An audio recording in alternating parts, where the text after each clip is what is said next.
The Huntington Theatre Company has some artists who are willing to go home with you. Remotely, of course. It's all overseen by playwright and artist-in-residence Melinda Lopez. And how it works is you sign up for a Huntington Theatre artist to give you a phone call to learn about how theater is made, get the inside scoop on a favorite production, or get your very own monologue, like this. But now, he's like a man besotted, since he's been so taken with this Tartuffe. Melinda Lopez, playwright and artist-in-residence for the Huntington Theatre Company, thank you so much for joining us. It's really great to be here. You're the artist-in-residence of the Huntington Theatre Company. I'm sure this never came into the job description to have to plan for a pandemic and when people wouldn't be able to gather in person. So how did you use that for your prompt for Huntington at Home? Theater companies, all over are figuring out a way that they can remain engaged with their audiences when their mission is not possible anymore. We can't gather, theater has to be live. There's a lot of thoughts of posting media online and videos, clips from the shows. And I had this great comment from one of our youngest staff members, Melinda Lopez, who's an apprentice, who thought a lot of our audience may not be able to access social media. They may not be super computer savvy.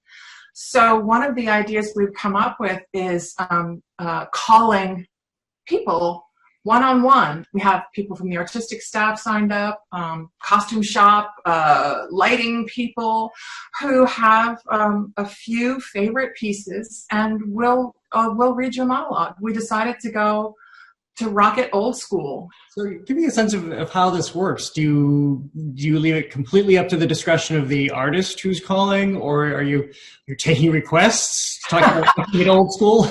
So the artistic staff sort of went through, and we picked a handful of about 6 or 7 pieces from shows over the last couple of years. Like there's a August Wilson piece, there's some pieces from Our Town, there's a little Sonia Flew in there, there's a little Sondheim in there, and then we'll call you up and we'll just talk to you, and we'll do a little theater on the phone, but we'll also, have a kind of human, personal interaction. How are you doing? Like, how is your quarantine going? I just love this idea. I mean, it's wildly impractical. It's terrifically analog. But, at the same time, it's exactly what theater is for. And I'm wondering what it's like, if you've already started to glean what it's like to have, even though it's not in person, it's over the phone, but what it's like to have that one-on-one encounter with your audience, who usually is at kind of a remove from you. Right. Actors have a couple of different schools. One is you never acknowledge the audience. You have this perfect poker face, and other actors really like to see who's out there and sneak peeks. And I'm one of those kind. I like to know who's in the audience. I like to know if friends or family are there. And what's so wonderful about live performance or live interaction is that you can feel the people breathing with you. Have you thought about what you're going to indulge in yourself and with monologues with your audience? So I picked a few favorites, and I've been matched with a couple of people who are requesting pieces from Sonia Flew, and I'll find some sections that I can, convincingly do on my own. We have Romeo and Juliet in there, of the balcony scene. There's just lots of great stuff to choose from. Also, I know that WGBH has just broadcast your play Kamala, and it's now streaming as well. Tell us a little bit about that piece where I saw it in person, and I now realize that what I saw is a story that's pretty resonant for right now, too. Kamala is a play that was inspired by notes I took on my cell phone while I was caring for my parents towards the end of their lives.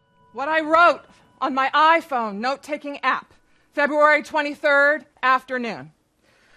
She won't rest until I'm dead.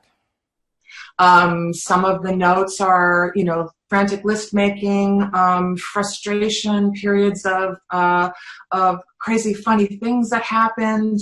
I'm not prepared for this.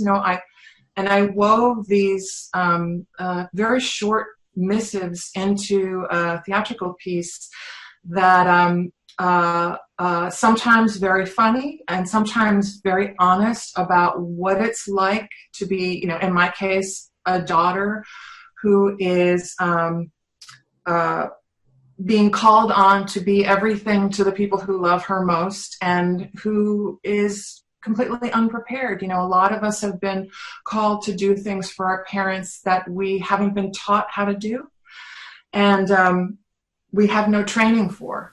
I know what it feels like to have someone need so much of you that you get scared that if you give up any more of yourself, you might cease to exist.